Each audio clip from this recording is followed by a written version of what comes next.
La Confédération des associations professionnelles mozambicaines a appelé à une forte baisse des taux d'intérêt pratiqués par les banques du pays ce lundi 30 mars. Une requête qui intervient suite à une étude menée par le CTA sur l'impact de la pandémie de coronavirus sur l'économie nationale. L'organisation demande notamment que le taux d'intérêt de la politique monétaire de la Banque du Mozambique soit ramené de 12,75% à 6,55%. Le taux d'intérêt de la politique monétaire régit les interventions de la Banque centrale sur le marché monétaire interbancaire et est censé donner une impulsion aux banques commerciales. Les indicateurs de politique monétaire actuels, ainsi que les faibles taux d'inflation mensuels et annuels, montrent qu'il y a une marge considérable pour une réduction des taux directeurs, sans affecter le revenu réel des épargnants et sans compromettre de manière significative la stabilité de l'inflation.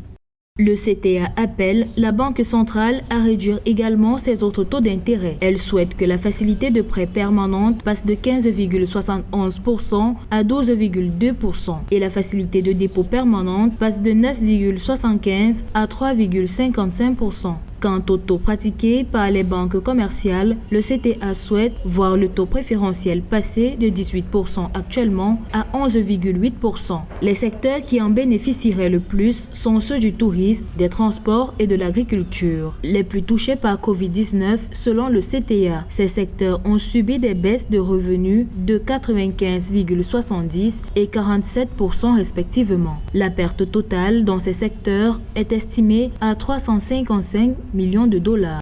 Le pays doit absolument alléger le fardeau de la dette à travers la réduction des taux d'intérêt de sa banque centrale. Et pour pouvoir amortir les engagements pris par les entreprises vis-à-vis des partenaires étrangers, mais aussi que l'État fasse des allègements sur le plan de la fiscalité pour permettre à ces entreprises de traverser le cap.